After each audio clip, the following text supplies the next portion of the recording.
everyone. Welcome to this panel with Gail Simone. How excited are we? How excited to be like in the flesh. I know, there's real people in here. In 3 dimensions. It's terrifying. I don't like it. No, I do like it. I don't like it. I don't know. We'll find out by the end of this. It's the first non-Zoom call. Yes. Yeah. I don't know how to human anymore. I don't know about you. Yes. All I know is comfortable clothes are it now, and uncomfortable clothes are gone. Well, so my 2021 resolution is to not wear real pants this year, and I'm still holding to it. So, Nice. we're working on it. We're working on it. Thank you so much for joining us today. I'm so happy to be here, you guys. I'm going to start with a couple of just like questions. Salmon or honey? Forest I or like salmon glazed honey. Sure. I mean honey glazed salmon. okay, yep, that's delicious sounding. Forest or the Arctic? Forest. Okay. Grizzly Man or Paddington? Paddington. Oh, honey, yes. Honey jam, yes. And what are your bare necessities for any trip? For any trip, Yep. gotta have snacks. If I'm going on a plane, I always bring my own organic gummies. Since mask Band-Aids, I have a fan because I get super hot underneath this mask. I don't know, pens. Yeah. It felt like it had been so long since we traveled. We didn't know where the suitcases were. I wasn't sure if any of my pens were still going to work. I was debating, should I just go buy all new ones or what? It was just a really weird feeling getting ready to go. Is there a piece of paper somewhere that's just scribbled on in all the colors just to see if the pens are working? Yeah, my table there it is. There we go. Yeah, because I Good. haven't opened it up for a while. Well, your husband's out there. I'm going to start with like way back in the day. Is it true that you met playing D&D or that like your relationship started that way? It is super true that we met playing D&D. There's a little bit longer, weirder story about it in that I always had like these home haircuts, or when I was growing up, or like my mom would take me to a salon and they would do something really terrible with my hair, and my hair was much brighter red at that time, and I was the only one in my school with red hair, and it just stuck out like a sore thumb, especially when it was done really badly. It was kind of traumatizing. And finally, I think I was about 13, and my mom said, okay, there's a new salon, it's in town half hour away, we're gonna take you there, I've heard she's really good, all this. And so I go in, and one of the first things she says to me is, I have a son that I think you should meet. And I'm like 13, and I'm like, what? This is really weird. No. And I didn't know at the time, but she went home and told him that she had a client come in, that we had a lot in common, and that he should call me. And we didn't go to the same school. He's like, no, Mom. And she literally nagged him for years about this. Like every time I come in to get a haircut, she would go back to him and say, you have to meet this girl. And she did it for so long that he finally said, Mom, what does she look like? And she said, oh, well, she's this and this, and she's got really, pretty red hair. And he said, nope, not interested. He just shut it down. But she kept nagging him, and he said, okay, Mom, if I call her, will you stop? This has gone on for years now. Will you just promise me you'll stop? And she's like, oh, yes, I will. And so he called, and he invited me to a D&D game with his friends. He came and picked me up, and they were all really smart and hilarious, and I'd never played before. He was the dungeon master, and I just loved it. And I started loving him, I guess. His mom was right. Aww. He's still here, so Yeah. that was that. Spoiler alert. So we became friends really quickly, and the rest is history. So do you remember, and are you willing to share, what characters you were playing at the time? She always plays a hobbit. Yeah, I always play a hobbit, but did I play a hobbit that time? Play half of A halfling, yeah. I always do it because no one wants me to play that. No one else wants to play it. And I always say they're mighty, and I'll make them mighty. And then I just do really goofy, unexpected, terrible things that the dungeon master doesn't want me to do. I mean, I would say taking things that other people don't expect to be mighty and then making them mighty, maybe thematic or foreshadowing for later in your maybe, It does yeah. seem to be something I still like to do. Back on her Twitter account. Yes, Yes. Yeah, no, I said I played a halfling, not a troll. It's a smarter version of it, yeah. Well, actually, speaking of your Twitter account, do you have a favorite hashtag that you started that ended up trending? Oh, man. I'm gonna say, this is like serious and not funny, but I like the comic school hashtag, because, you know, that was kind of at the beginning of the pandemic, and publishing was kind of going down the toilet, no one knew what was going on, everyone's freaking out, we're all, you know, I kind of got writer's block for the first time in my entire life, let alone in my career. And so I said, you know, I'm going to sit down and try to do something positive and get people in, you know, positive mood that want to create things. And so I created the comic school hashtag, and there's been quite a few people that really took that and really used it. If any of you are interested in writing or creating, if you haven't seen that, you might want to go take a look. There's some really good, you know, insider tips and things, and people really sat down and did the work. And I thought maybe, you know, a couple hundred people might be interested, maybe 10 out of that would do something, and it's just been thousands and thousands of people. Some are working in television now. It really put a positive thing in that very beginning part of the pandemic when we were all just like, life is ending. So that would probably be my favorite one. You've talked about how, you know, early on in your life, like, you were just sort of at the mercy of what comics were available to you, and now there are things like Twitter and comic school, and, you know, there's a whole bevy of information. Where do you go now to get inspired, to get new resources, like, now that the world is sort of our information oyster? I always think about it, like, as a kid, if there would have been Google, I would have just been, I can't even imagine what my life would have been like, because I was just constantly curious and researching and wanting to know things. And I grew up on a really tiny dairy farm outside of a really tiny town in Oregon, so you know, it's pretty isolated, and I felt that isolation very thoroughly. And you know, we got our books. We didn't even have television, and we got our books on the bookmobile that would drive out, and you'd have to go out, and you have to walk across the creek and the farm and out to the gravel road to get to it. You know, I think I'd read everything in our local library by the time I was really young, and so it just would have been really interesting. What kind of path that I would have taken. Would it have just been too much, and would it have been too much information? Would it not have allowed me to use my imagination to create anything? I don't know. It's just really a different world. But now, you know, pre-pandemic, we traveled a lot, and that was super good for me. It was stimulating. There was always something new going on that I would get ideas from, and you can see it all over in my work as well. But during the pandemic, it's just been kind of like what I always did before traveling, which is anything can be an inspiration. You know, watching anything on television, going outside, going for a walk, walking down the street, seeing somebody. One time I remember I was on a walk and I saw this woman go by that had her ponytail just like so tight on the back of her head, and you know, her skin was just pulled back so tight because it was just so tight, and I started thinking, I wonder what that person is like that would, be comfortable wearing their hair like that. And that became the new interpretation of Spy Smasher and Birds of Prey. So it's just, it could be anywhere. History books, magazines, it really, people I talk to.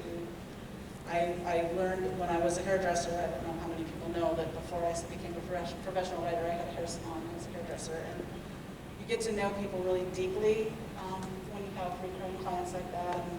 And so I had clients that were from all walks of life, all different belief systems. And when you go through births and illness and funerals and all that with people, you get to really, weddings, you get to really know them. And I think it's just my brain is wired for that. So it's like any information that's going in is probably going to come out at some point, somewhere, sometime. I'm just very in tune to eavesdrop a lot. Everyone beware, that was a warning.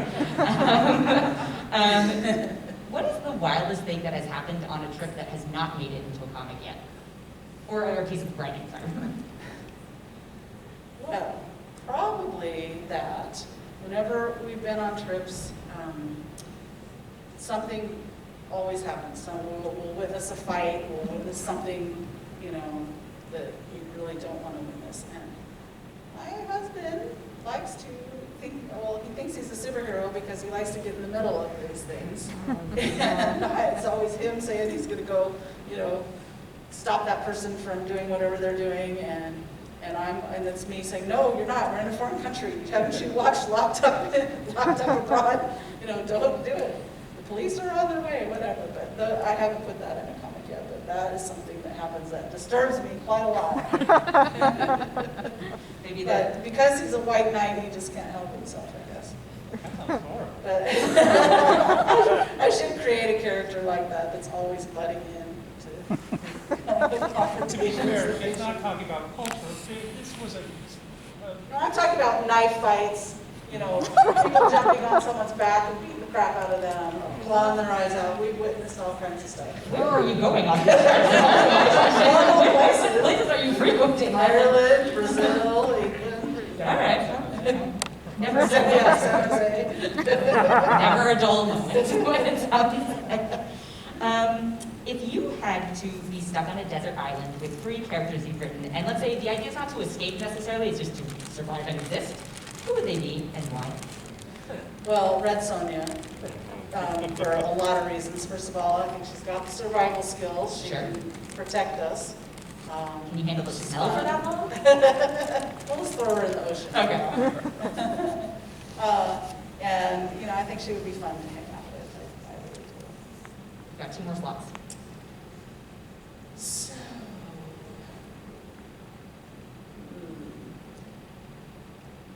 probably Shang-Chi. Maybe I shouldn't say why. Yep, with you there. And I think maybe Wonder Woman or Black Canary. Sure. I mean, Wonder Woman is from an island. I assume she has, applicable skills. And speaking of skills, you said recently that you learned all your survival skills from Batman.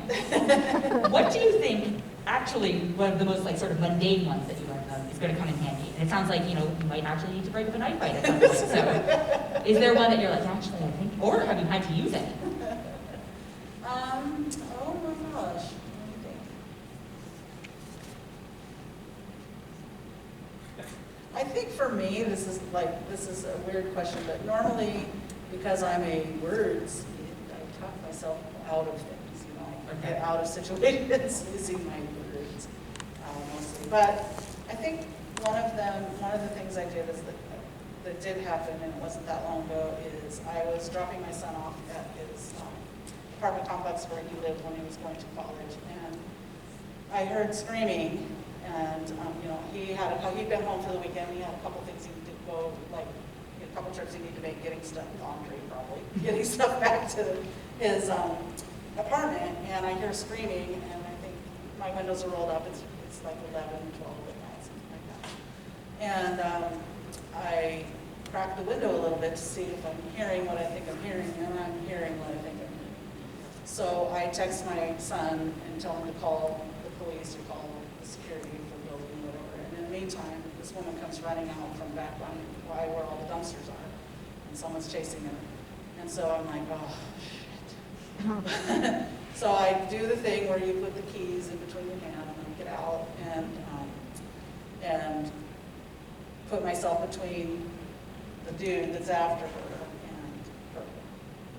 And I think that instinct probably came directly from reading comics. It's just like, this is what you do. You're not going to let this guy get to this girl who's very young and petite, and he's furious and he's very Has he scared. already been beating her? Yeah, he'd had her, the screaming was because he'd had her back at this dumpster area and was beating her, and when she came out and saw me, she's like, he took me back there because he said no one could hear me, and it was like, this is a real situation. And so I've got my keys like this, and I'm between, and this guy comes out and he's gonna he says, I just want to give her her purse. And I'm like, no, you don't. Give me her purse. I will give her the purse. And so I'm like right in the middle of this situation, and I wasn't scared at all. And I think that came from reading comics my whole life, watching what superheroes do. Not that I thought I was a superhero, it was just, okay, this is what we do now. Someone's got to do something, and I'm the person that's here. And in the meantime, my son and one other guy, my son's a black belt in karate, and the other guy who was a taekwondo black belt came, and they just kind of stood off to the side watching. And anyway, so the police came, and she was safe, and nothing horrible happened. So that was good. So then I went home, which was like an hour and a half drive over the mountains, but by this time it's like 3 in the morning. And I'm driving home and I get about 20 minutes out of town and I'm thinking, I'm going to turn around and go fuck up that guy's life. And I'm still driving and then I'm thinking, if I do that, Scott is going to kill me. If this guy doesn't kill me. But so I was like, I wasn't really scared. I was scared for her, but I wasn't scared for myself. I wasn't any of those things, and I never did get scared for myself, but I did get like really pissed. Like I really wanted to go back and take this guy on, who was a young athlete, who had rage issues, obviously. But that's probably the closest thing. But I would have given anything for a batarang or something. I am not gonna lie, I thought you were gonna be like, I know how to get out of quicksand, or something like that. I was not expecting an actual very scary story. Like, I thought I would have to face more quicksand in my life because of comic books, but I'm very glad that you interceded. Those experiences, once you're out of it and everybody's safe and there's a measure of distance from the event, yeah. Then, now I have seen somebody who is that full of rage. Yeah. That I know how to write what that looks like now. And I've seen somebody that terrified, I know what that looks like. And that's how a writer's brain is wired. And I'm not saying whether that's good or bad. It just is. But that's just what happens. Also, just a note to everyone, don't actually put it between your fists, do this with them, and then step backwards. This will break your things if you put that. Also, martial arts nerd over here. Well, how do we pivot out of that one? Of all the characters you've written, who do you think you admire the most?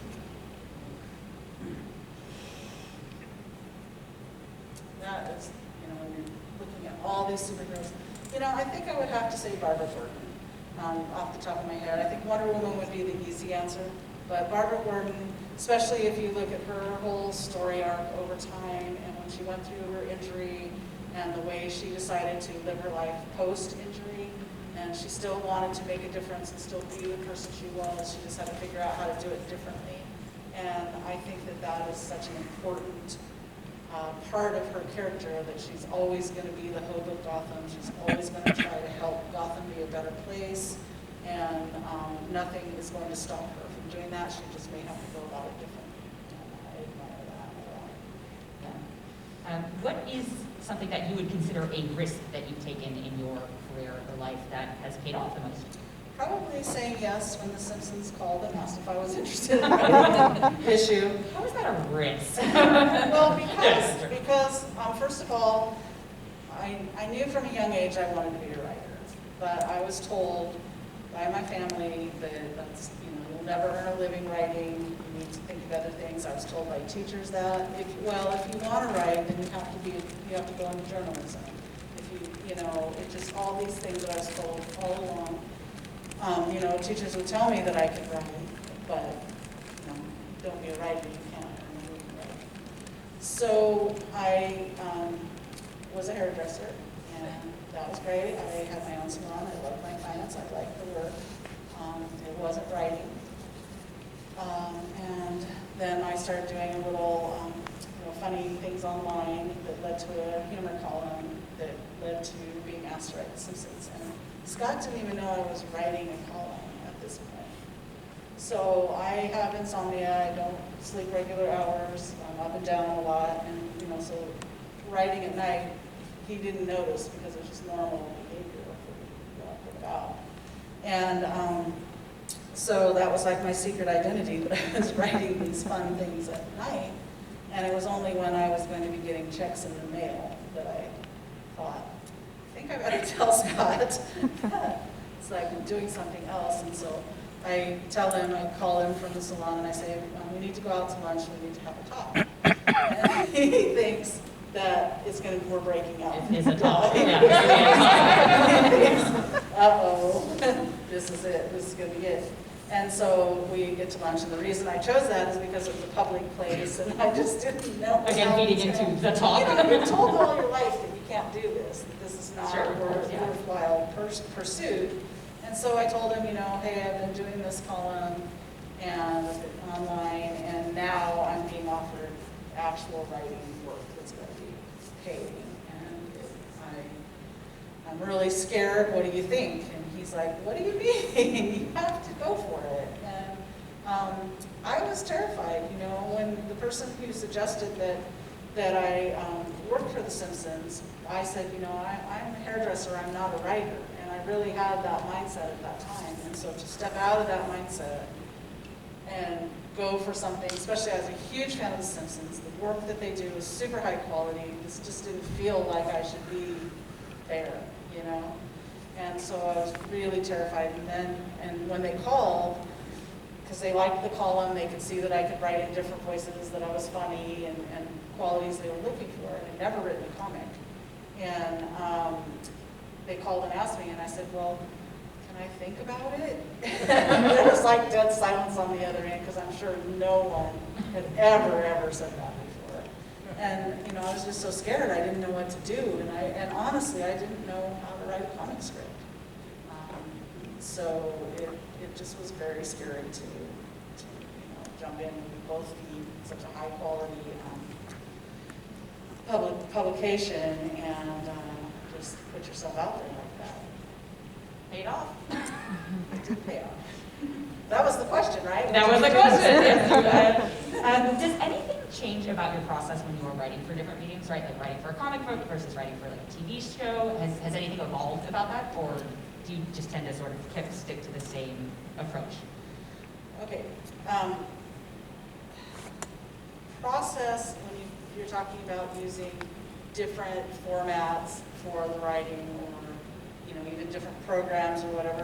More like the research. Right. Yeah. So creating characters, creating story, all of that, it's kind of the same for me. I do it, I have a theater background, and I do a lot of it in that way, where you're building a character layer by layer like an onion, so you know like what's at the absolute core, deepest part of the character, as well as what they're showing the world, and you just kind of build it out like that. And creating the storyline based on the theme that I want to say about this character, all of that stuff is kind of the same for each project. But you just have to keep in mind, this one is going to be visual and dialogue only. There won't be any narration. There won't be any, thoughts going through the head of the character. There's different things like that you have to take into account and use the medium that you're working in to its utmost. Sort of optimized. Yeah, for the optimal effect of it, because I've read a lot of scripts, comic scripts that are written by people who write film scripts and television scripts, and they're not good sometimes, because they're just you can't have a scene where you take everybody out to the desert and watch a film.